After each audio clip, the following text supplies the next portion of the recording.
بسم اللہ الرحمن الرحیم۔ 70% پاکستانیوں نے اس مرتبہ یوم آزادی پاکستان پر 14 اگست پر اپنے گھروں کے اوپر پاکستان کا فلیگ نہیں لہرایا۔ یوم آزادی پاکستان پر وردی والے چھائے رہے، وہی ہر طرف نظر آتے رہے۔ نئے صوبوں کے قیام پر ایم کیو ایم کو پھر متحرک کیا گیا ہے۔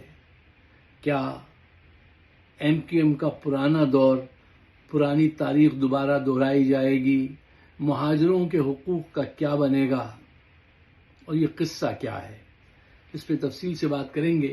ڈان کے ایک سروے کے مطابق جب سروے کیا گیا کہ کتنے لوگوں نے اپنے گھر پہ پرچم لہرایا، تو 70% لوگوں نے کہا اس مرتبہ ہم نے اپنے گھر کے اوپر پاکستان کا پرچم نہیں لہرایا۔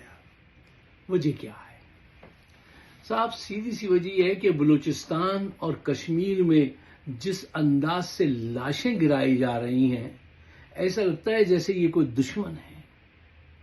پاکستانیوں کی لاشیں یہ ایسے گرا رہے ہیں اور میڈیا پہ اس کا بائیکاٹ کرتے ہیں۔ اس کے باوجود بھی خبر پہنچ جاتی ہے اور دلوں پہ اثر ہوتا ہے۔ جب انسان قتل ہوتا ہے، انسانی خون زمین پہ بہتا ہے، تو یقین کیجئے اس کا احساس ارد گرد میں ہو جاتا ہے۔ دوسرا پوائنٹ یہ ہے کہ ان کی کرپشن نے اتنی مہنگائی کر دی ہے کہ اب پاکستان کا فلیگ خریدیں یا تندور سے 2 وقت کی روٹیاں خرید کر لائیں، لوگوں کی صورتحال ایسی ہو گئی ہے۔ اب تو ہر طرف جرنیل جو ہیں وہ آزادی مناتے نظر آ رہے ہیں، تو وہ مصرع یاد آ جاتا ہے آفتاب اقبال کا کہ یہ وطن تمہارا ہے، ہم تو ہیں خواہ خواہ اس میں، یہ وطن تمہارا ہے۔ تو یہ ان کا راج ہے۔ اچھا صاحب، ہم نے بھی اس سال یوم آزادی پاکستان نہیں منایا، یہ میں نے پہلے ہی آپ کو بتایا تھا کہ میں ایسا نہیں کروں گا۔ کیوں؟ بلوچستان اور کشمیر کی تڑپتی ہوئی لاشوں کے منظر دیکھنے کے بعد دل کہتا ہے کہ نہیں، ہم آزاد نہیں ہیں، ہم کہاں آزاد ہیں۔ اور یہ ظلم دیکھنے کے بعد دل بجھ سا گیا۔ خوشی ایسا ظلم دیکھ کے کیسے منائیں؟ اچھا، ہماری ایک دوست ہیں، ان کا فون آیا اور وہ بولی کہ اس مرتبہ آپ نے 14 اگست کی مبارکباد دینے کے لیے فون نہیں کیا۔ تو میں نے انہیں مختصراً اپنا پوائنٹ آف ویو بتا دیا، تو انہوں نے مظلوموں کی حمایت کرنے کے بجائے ظالموں کی حمایت کرنا شروع کر دی، اور پھر فرمایا کہ آپ اردو اسپیکنگ جو ہے نا، آپ تو اردو اسپیکنگ ہے، آپ کو اتنا غم کیا ہے ان لوگوں کا؟ میں نے کہا ہولڈ اٹ۔ یہی وہ نقطہ ہے جس کو آپ کو سمجھنا ضروری ہے۔ جس وقت آپ کو صرف اپنا ہی غم مطلوب نہ ہو، دوسرے کی تکلیف پہ بھی آپ کو دکھ محسوس ہو، تو یقین کیجئے یہ پاکستان آگے بڑھ جائے گا، ہماری مشکلات حل ہو جائیں گی۔ اور جب آپ صرف اپنے ہی دکھ، اپنے ہی غم کو سمجھیں اور دوسرے کی طرف نظر اٹھا کے بھی نہ دیکھیں، تو پھر باہر والا آ کے اس کو سمجھاتا ہے، اور پھر بنگلہ دیش بنتا ہے، اور اب تیاری کی جا رہی ہے بلوچستان کو علیحدہ کرنے کی۔ یہ ہمارا رویہ ہے۔ آج اگر ہم سب کھڑے ہو جائیں بلوچستان کے ساتھ اور کہیں کھل کر کے یہ تم ظلم کر رہے ہو، اسٹاپ ہے، دوسرے کے دکھ کو محسوس کرنا سیکھیے۔ جب تک بحیثیت قوم یہ کیریکٹر نہیں ڈیولپ ہوگا، ہماری تباہی ہوتی رہے گی۔ اچھا، کراچی کے موضوع پہ میں بات کرتا نہیں ہوں۔ کیوں؟ اس کی وجہ یہ ہے کہ میں نے ایک آدھ دفعہ جب بات کی، وہاں کے مسائل بیان کیے، تو میرے جو دیکھنے والے ہیں ان میں 2% لوگوں نے بھی انٹرسٹ ظاہر نہیں کیا۔ اچھا، کراچی ہر برے وقت میں، کسی بھی شہر پہ برا وقت آ جائے، سب سے پہلے کھڑا ہوتا ہے، لیکن کراچی کے مسائل سے کسی کو کوئی دلچسپی نہیں ہے۔ اب ہماری دوست تو مجھ سے یہ کہہ رہی تھی کہ آپ اردو اسپیکنگ خود کو پاکستان کا ٹھیکیدار کیوں سمجھتے ہیں؟ اچھا، یہ دلچسپ گفتگو جب اختلافات کے دائرے میں داخل ہونے لگی تو میں نے ان سے اجازت چاہی، کیونکہ دیکھو ایسے موضوعات پہ اس طرح سے بات ہوتی نہیں ہے کہ میں آپ کو کچھ سمجھا نہ پاؤں، آپ میری بات کو نہ سمجھیں، میں آپ سے کچھ حاصل نہ کر پاؤں، تو ایسی گفتگو کو ایک خوبصورت موڑ دے کے چھوڑنا اچھا۔ یہ خاتون اکثر نامناسب باتیں کرتی ہیں، فرما رہی تھی آپ کی وفاداری مشکوک ہو چکی ہے فائق صاحب۔ میں نے ان کا یہ جملہ مجھے رات بھر تنگ کرتا رہا کہ ہماری وفاداری مشکوک ہو گئی۔ تو اس کے جواب میں نے ان سے کہا تھا کہ مجھے آپ سے وفاداری کا سرٹیفکیٹ نہیں چاہیے، آپ سرٹیفکیٹ نہیں دیں گی وفاداری کا۔ ہاں، آپ کی عقل مشکوک نظر آنے لگی ہے، آپ کا علم، آپ اتنی پڑھی لکھی ہونے کے باوجود بھی اس قسم کی باتیں جو کر رہی ہیں، آپ کی عقل میں کچھ فطور آ گیا ہے، آپ اس پہ غور کیجئے۔ اچھا، پھر وہ کہیں گے یہ اردو اسپیکنگ والے جو ہیں انہوں نے پاکستان بنانے میں کوئی بڑا ہاتھ نہیں ہے، اس سارا کام جو ہے وہ تو بنگال نے کیا اور پنجاب نے کیا۔ اب دیکھیے، یہ ایک ایسی بحث ہے کہ اس میں بہت احتیاط سے بات کرنی چاہیے۔ جو اٹھے گا وہ اپنا حصہ بتا دے گا، اپنا کردار سب سے بڑھ چڑھ کے بتائے گا اور دوسرے کا کردار سب سے زیادہ کم کر کے بتائے گا۔ اچھا، ابھی میں نے پچھلے دنوں ایک صاحب کو سنا، ایک سندھی رہنما کہہ رہے تھے، ایک انٹرویو ایک صاحب پوڈ کاسٹ میں ان سے بات کر رہے تھے، تو وہ فرما رہے تھے لیاقت علی خان کا پاکستان بنانے میں کوئی خاص کردار نہیں ہے۔ ہاں، کردار تھا، میں مانتا ہوں، لیکن کوئی خاص کردار نہیں۔ مجھے بڑا دکھ ہوا، لیکن میں خاموش رہا۔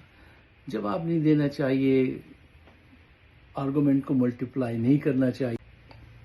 اچھا صاحب، آج صبح بیرسٹر دانشور شہزاد اکبر صاحب کا ویلاگ سنا تو رات کی تلخی جو تھی وہ ذرا دور ہو گئی۔ انہوں نے بتایا کہ پاکستان کی تحریک شروع کرنے میں علی گڑھ کے اسٹوڈنٹس کا بڑا نمایاں کردار تھا، یو پی کے لوگوں کا بڑا ہاتھ تھا، بنگال کے لوگوں کا بڑا ہاتھ تھا۔ پنجاب نے تو مسلم لیگ کو ووٹ ہی نہیں دیا تھا۔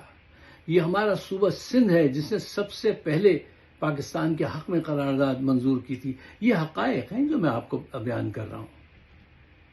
اور کے پی میں بھی وہاں وہ خان عبد الغفار خان تھے، وہ بھی پاکستان کے کچھ حق میں نہیں تھے، صرف سندھ تھا جس نے یہ قرارداد پاس کی تھی۔ اور یہ یو پی کے لوگ تھے جنہوں نے پہلا پتھر مارا ہے اور اپنے گھر بار چھوڑے ہیں اور یہ قربانی دی ہے۔ اور بنگال کے لوگوں کو ہم نے مار مار کے دھکیل دیا۔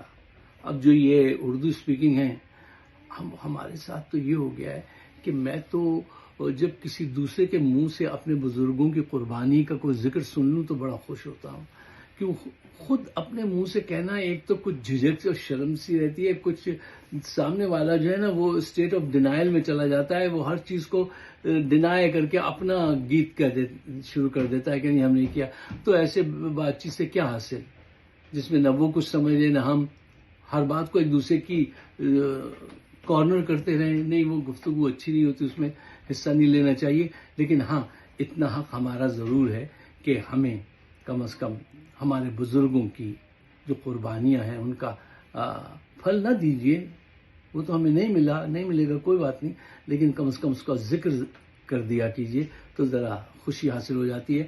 اچھا، وہ علی گڑھ کے اسٹوڈنٹس کا میں بتاؤں، والدہ مجھے بتا رہی تھی کہ یہ بات بالکل درست ہے کہ لکھنؤ میں قیصر باغ میں ان کے جو پیلس تھا راجہ صاحب محمود آباد کا، اس میں باقاعدہ وہاں آفس قائم کر دیا تھا علی گڑھ کے اسٹوڈنٹس کے لیے، اور ساری تحریک کی فائنینسنگ یہ ہمارے راجہ صاحب محمود آباد نے کی تھی، ٹھیک ہے نا۔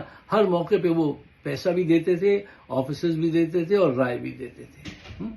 آج ان کا کہیں ذکر ہے؟ ان کا ذکر کہیں نہیں، بلکہ یہ کہا جاتا ہے کہ ان کا کوئی کردار نہیں ہے۔ کبھی کبھی کوئی اعلیٰ ظرف پڑھا لکھا شخص جو تاریخ کو جانتا ہے وہ ذکر کر دیتا ہے تو بہت اچھی بات ہے۔ اب ان حالات میں جو آج ہیں، اب اگر کوئی ذکر کر بھی دے اور نہ کرے تو فرق کیا پڑتا ہے؟ دیکھیے، اب ہماری حیثیت تو پاکستان میں ہمیں تسلیم کر لینی چاہیے کہ ایک بنیاد کے پتھر کی طرح ہے۔ بلڈنگ چمکے گی، بنیاد کا پتھر بنیاد میں کھو جائے گا، اور ہمیں منظور ہے پاکستان کی خاطر، ہمیں کچھ نہ ملے، ہماری پذیرائی نہ ہو، کوئی بات نہیں، ہمیں ہمارا حق نہ ملے، بلڈنگ تو چمک رہی ہے، ہم بنیاد میں سو جائیں کھو جائیں، ہمیں منظور ہے پاکستان کے لیے. اور یہ قربانی ہر قوم میں کچھ نہ کچھ لوگ دیتے ہیں، یہ ہمارے حصے میں آئی ہے تو ہمیں اس کو سہنا چاہیے. ایک دفعہ ہم نے اپنے والد صاحب سے پوچھا، میں ناراض تھا کہ وہ میڈیکل کالج میں داخلہ نہیں ملا، تو یہ کیسا نظام ہے اور یہ ملک ہے، اور کچھ میں ناراض تھا. تو انہوں نے کہا بیٹا آپ کا کردار پاکستان میں ڈاکٹر کا نہیں، ایک تیماردار کا کردار ہونا چاہیے. ڈاکٹر تو آ کے لکھ کے پرسکرپشن چلا جاتا ہے، تیماردار ساری رات کھڑا رہتا ہے، کروٹ دلاؤ، پانی پلاؤ، طبیعت کب ٹھیک ہوگی تسلی دے رہا ہے. تو آپ کو پاکستان کے ساتھ ایسے کھڑے ہونا ہے. یہ میں اپنے تمام دوستوں سے کہتا ہوں، آپ اپنے لیے تیماردار کا کردار منتخب کر لیجئے. اچھا دیکھو، ہمیں اتنا حق حاصل ہے کہ ہمیں اپنے بزرگوں کی توہین سن کر یا اپنی قربانیوں کو ایسا، جب لوگ کہتے ہیں کچھ نہیں کیا، کچھ نہیں تھا، تو یہ بہت دکھ ہوتا ہے کہ آپ لوگ کسی کو بھی ایسے، کسی کے لیے بھی ایسی باتیں نہیں کرنی چاہیے. یعنی یہ کب سے ہو رہا ہے اور کب تک ہوتا رہے گا خدا جانے. کہ قوم کی ماں فاطمہ جناح کے لیے ایوب خان نے کہا، ایک جرنیل نے کہا یہ بھارت کی ایجنٹ ہے. اور بھٹو صاحب نے کہا تھا، جن کو ہم جمہوریت کا چیمپئن مانتے ہیں، جو کیمپین چلا رہے تھے ایوب خان کی، ان کے ایڈوائزر تھے، ہمیشہ انہی کی گود میں جنم لیا. جرنیلوں کی چیمپئن جمہوریت کے بنتے ہیں، لیکن جنم وہیں انہی کی اس سے ہوا ہے، فوجیوں کے. ٹھیک ہے.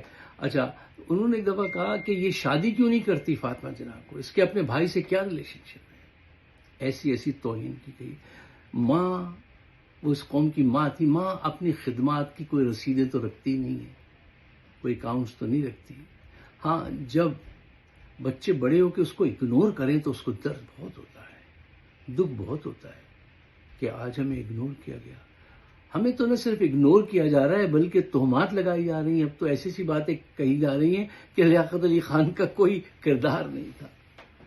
اب یہاں تو آدھا گھنٹہ چاہیے اگر میں ان کے کردار پہ روشنی ڈالوں کہ انہوں نے پاکستان کے لیے کیا کچھ چھوڑا، کیا کچھ کیا ہے. بس ایک جملہ کہا تھا، ان کی جائیداد کا ذکر تو چھوڑ دیجئے، کہ جب گولی لگی تو آخری جملہ یہ کہا، اے اللہ پاکستان کی حفاظت کرنا. اس کے لیے کہا جا رہا ہے ان کا کوئی کردار نہیں تھا، معمولی سا کردار تھا، یہ کہا جا رہا ہے. ڈاکٹر قدیر خان محسن پاکستان، ان کے ساتھ وہ بدتمیزیاں زیادتیاں کی گئیں کہ انہوں نے ٹی وی پہ ایک دن، وہ پٹھان آدمی تھے، صابگو آدمی تھے، انہوں نے کہہ دیا میں چونکہ اردو اسپیکنگ ہوں اس لیے میرے ساتھ یہ سب کچھ کیا گیا ہے، کیا جا رہا ہے. یار جو لوگ قربانی دیتے ہیں ان کے لوگ مجسمے بنا دیتے ہیں، گمنام سپاہیوں کی قبروں پہ یادگار بنا دیتے ہیں. ہم تو زندہ ہیں اور ہم اگنور کیے جاتے ہیں.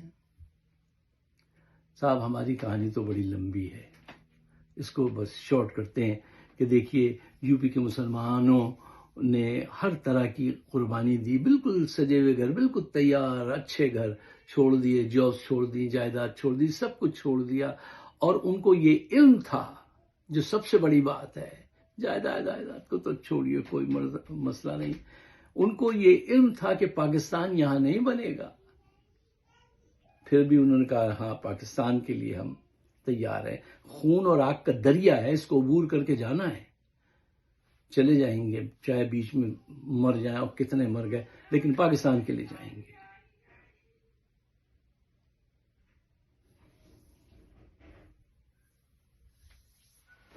جو ہمیں ملا. اب دیکھیے، میں نے ابھی محمود آباد صاحب کا ذکر کیا، ہمارے راجہ صاحب محمود آباد کا، لکھنؤ سے، کہ انہوں نے فائنینس کیا، ہر وہ چیز دی. آغا خان صاحب نے فائنینس کیا، اور بہت سارے لوگ ہیں. نظام دکن نے 1947 میں 200 ملین روپے دیے تھے.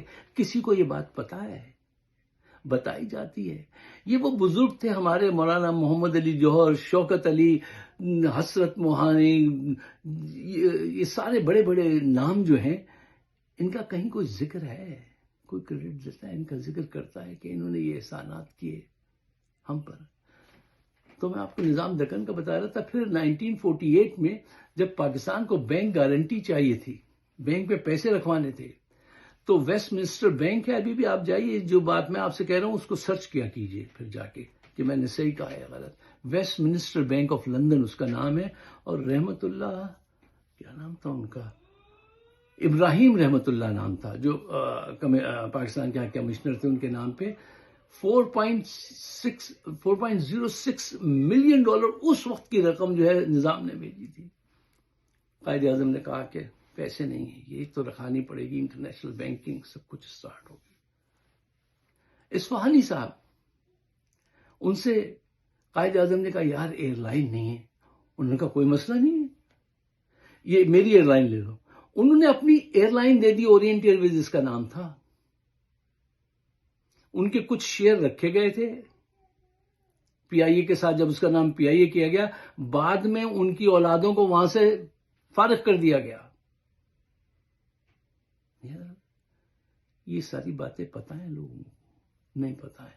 بتانی چاہیے، ذکر کرنا چاہیے. یہ ذکر کوئی اپنی بڑائی کے لیے نہیں، تاریخ درست رکھنے کے لیے کبھی کرنا چاہیے. میں زیادہ تر نہیں کرتا ہوں کیونکہ پھر وہ ایک مہاجر ورسز یہ وہ شروع ہو جاتا ہے، تو وہ بڑا ہنگامہ خیز چیز ہوتی ہے، وہ مجھے پسند نہیں ہے. لیکن یہ حقائق ہیں آپ کے سامنے. آج کچھ رکھیں، بعد میں انشاءاللہ کہیں گے تو مزید رکھیں گے. مجھے اپنے خیالات سے نوازیے گا. اگر میری بات آپ کو سمجھ میں آ رہی تو شیئر ضرور کیجیے گا. شکریہ. خدا حافظ.